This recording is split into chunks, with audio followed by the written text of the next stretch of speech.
One person died in November after experiencing breathing problems. Nehawu says they've tried to engage with health department officials with very little success. We made an attempt to meet with both the Deputy General and the Minister to discuss that aspect, because emails were sent to our national office bearers where they indicated that they have done work on the building and we needed to come and discuss the return to work policy.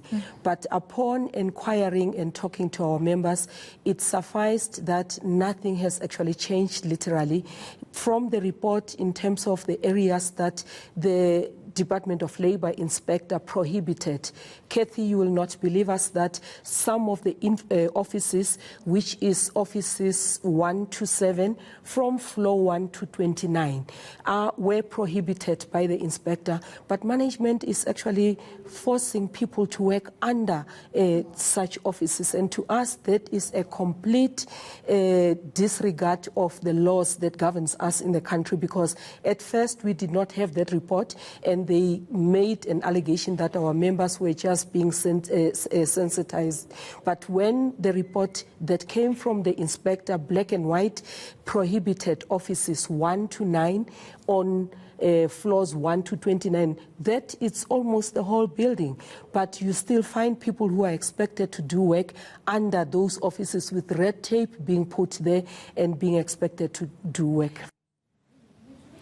Grazia Rikhotso, Nehawu's Gauteng Deputy Secretary, speaking to Kathy Mutlatlana yesterday. Well, let's get a response now from the Health Department. Joining us is Head of Corporate Services, Tiny Rene. Good evening, Tiny. Thanks very much for your time. From what Nehawu has told us, it's in black and white from inspectors that you shouldn't be putting people in at least parts of this building. Good evening to you, Vuyo.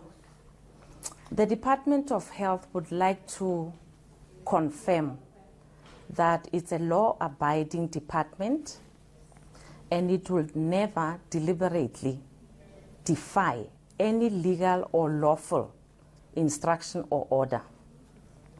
With that said, the department would like to confirm that at this current moment, there is no order or instruction from any legal institution or organization or authority that has instructed the department to evacuate the building.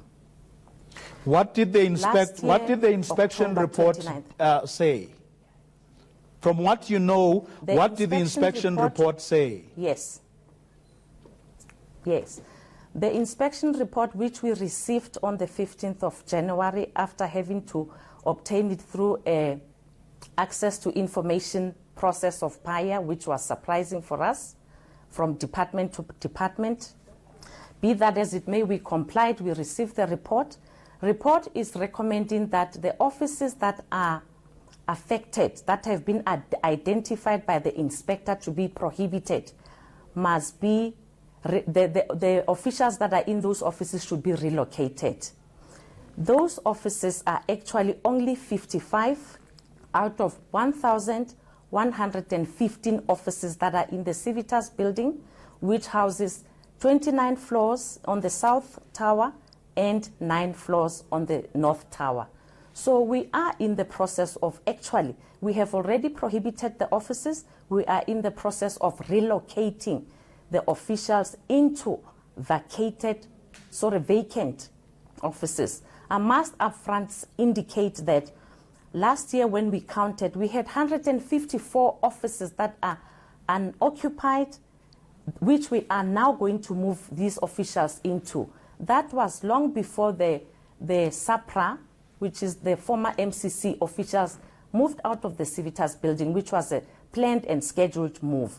So we have more than enough offices in the Civitas building to relocate the affected officials. You're still talking about to relocate. You're talking about being in the process of relocating, which means that in spite of what you have seen written in black and white, you still haven't done that. Some officials have already been moved as I speak. Only some? So yes, we are in the process, because the process of identifying vacant offices took a little bit longer because we received this report on the 15th. So we had to ensure that those offices are functional and they have IT network points. So that was the reason why we are only now physically relocating the officials into the new offices. But should IT network points, come before the health of the people who are located, who are still in those offices? No, we are talking about the vacant offices, sir. Those vacant offices, we had to go inspect and make sure that they are functional and healthy for the officials that will be occupying them. So the only thing that we had to deal with was to ensure that their network points work so that there's no delay with them moving in. And they are ready to move. Some of them will be moving tomorrow. Some have already been moved. And this relocation process will be concluded by next week. Okay, but bottom line... And then we need to indicate... Bottom line is that you still haven't complied, or at least not fully, with what you have been asked to do. You continue to endanger the lives of workers because things like network points have still not been installed. And what I'm also getting from what you have said is that you are not communicating well, not only with these workers, but, for example, with the inspectorate that actually spoke to you, because are you able to explain why, for example, you only had to resort to the access to information laws to get that report? Couldn't you simply walk over to them, arrange for a meeting, engage with them? Because that is also what the workers are accusing you of, that you are refusing to engage. Okay, can I explain, say, what actually happened? Yes, ma'am. On the 10th of December, the inspector gave us a closeout report of his inspection. The actual inspection started on the 29th of November and was concluded on the 7th. On the 10th, together with organized labor, the inspector gave us a full report, detailed, of his findings. And he gave us the notices of all the findings and what we need to fix. The inspector promised to give us the report, and he said the following day he will ask the chief inspector if he can give us the report. We waited the report, and on the 13th in the evening, the inspector told us that the report is not ready. We must just use the notices that he gave us to report to our principals. Hence, when he came back from leave, and he went on leave, when he came back on leave in January, he then sent us an email to say we need to comply with the buyer request, meaning access to information, we must fill a form and pay money, department to department. That is one thing that we couldn't understand. But at the end of the day, we had to comply with his requirements, and hence we only received the report on the 15th of January. One last thing I wanted to ask you is the workers who have refused to go back and work in that building, which from the inspector report is unsuitable. Are you going to dock their salaries? At this stage, the workers have withdrawn their services. And as Nehawu said, we have given them a draft agreement of return to work. They have not yet formally responded to the department on that report. We have a scheduled meeting with organized labor. I must before that indicate that the Director General of the department met with labor organizations, with organized labor last week on Wednesday as well as on Friday. So there has been engagement between the department and organized labor.